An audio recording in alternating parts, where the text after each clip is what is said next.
So ಬೆಳಿಗ್ಗೆ ಇವತ್ತು ಪೆಸರಟ್ಟು ಮಾಡೋಣ ಅಂತ ಅಂದ್ಕೊಂಡೆ. ಯಾವಾಗಲೂ ನಾರ್ಮಲ್ ಆಗಿ ಪೆಸರಟ್ಟು ಮಾಡ್ತಿದ್ದೆ, ಹೆಸರು ಕಾಳು ಮತ್ತು ಉದ್ದಿನ ಬೇಳೆ ಅಕ್ಕಿ ಎಲ್ಲ ಹಾಕಿ. ಈ ಸರಿ ಡಿಫ್ರೆಂಟಾಗಿ ಹೀರೆಕಾಯಿ ಹಾಕ್ಬಿಟ್ಟು ಸ್ವಲ್ಪ ಅದರಲ್ಲೇ ಎಲ್ಲ ಮಸಾಲ ಎಲ್ಲ ರುಬ್ಬಿ ಮಾಡೋಣ ಅಂತ ಅಂದ್ಕೊಂಡಿದ್ದೀನಿ. ಇದು ಆಲ್ರೆಡಿ 2 ಟೈಮ್ಸ್ ಟ್ರೈ ಮಾಡಿದ್ದೀನಿ. ಕಿರಣ್ಗಂತೂ ಫೇವ್ರೇಟ್ ಆಗಿಬಿಟ್ಟಿದೆ, ಯಾವಾಗಲೂ ಕೇಳ್ತಾ ಇರ್ತಾರೆ. ಸೊ ಹಾಗಾಗಿ ನಿಮ್ಮ ಜೊತೆನೂ ಶೇರ್ ಮಾಡೋಣ ಅಂತ. ಸೊ ರಾತ್ರಿನೇ ಕಾಳೆಲ್ಲ ನೆನೆಸಿದ್ದೆ. ಅದಕ್ಕೆ ಹೀರೆಕಾಯಿ, ಉಪ್ಪು, ಜೀರಿಗೆ, ಬೆಳ್ಳುಳ್ಳಿ, ಶುಂಠಿ ಮತ್ತು ಕೊತ್ತಂಬರಿ ಹಾಕಿ ಸ್ವಲ್ಪ ನೀರು ಹಾಕಿ ಬ್ಲೆಂಡ್ ಮಾಡ್ಕೊತಾ ಇದ್ದೀನಿ.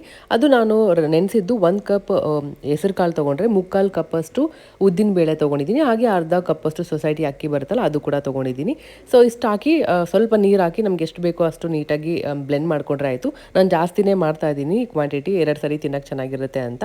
ಸೊ ಅದಕ್ಕೆ ಒಂದು ಸ್ವಲ್ಪ ಉಪ್ಪು ಮತ್ತು ಸೋಡಾ ಆ್ಯಡ್ ಮಾಡಿದ್ದೀನಿ. ಹಾಗೆ ಜೀರಿಗೆ ನೀರು ಕುಡಿಯೋಣ ಅಂತ ಕಾಯ್ಸಕ್ಕಿಟ್ಟಿದ್ದೆ. ಅಷ್ಟೊತ್ತಿಗೆ ಏನ ಬಂದು ಬ್ರಷ್ ಮಾಡ್ದೇ ನನಗೆ ಅದು ಕೊಡು ಇದು ಕೊಡು ಅಂತ ಕೇಳ್ತಾ ಇದ್ಲು.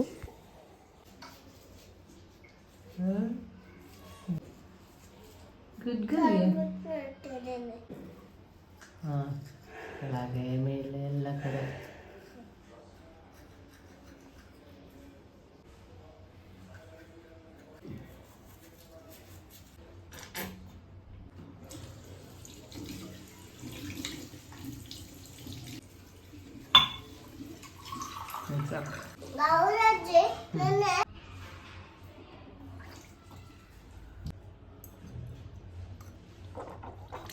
ಆ ಕಡೆ ಕೈ.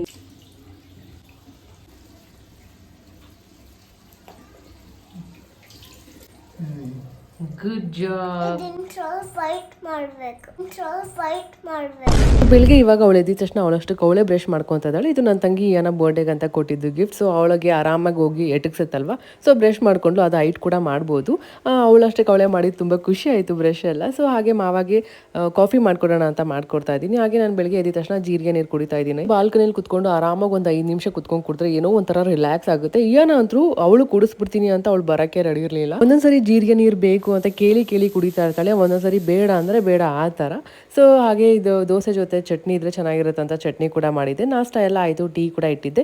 ಏನಂತರೂ ಅಜ್ಜಿನ ಕರ್ಕೊಂಡು ಟೆಂಟಲ್ಲಿ ಕುತ್ಕೊಂಡ್ಬಿಟ್ಟಿದ್ದಾಳೆ. ಇನ್ನು ಎಲ್ಲ ಅಲ್ಲೇ ಸರ್ವಿಸ್, ಅಲ್ಲೇ ಎಲ್ಲ ಆಯಿಲ್ ಅಪ್ಲೈ ಎಲ್ಲ ಮಾಡ್ತಾಯಿದ್ರು. ಫುಲ್ ವಿಡಿಯೋ ಯೂಟ್ಯೂಬಲ್ಲಿ ಇರುತ್ತೆ. ಇಷ್ಟ ಆದರೆ ಲೈಕ್ ಮಾಡಿ ಮತ್ತು ಫಾಲೋ ಮಾಡೋದನ್ನ ಮರಿಬೇಡಿ.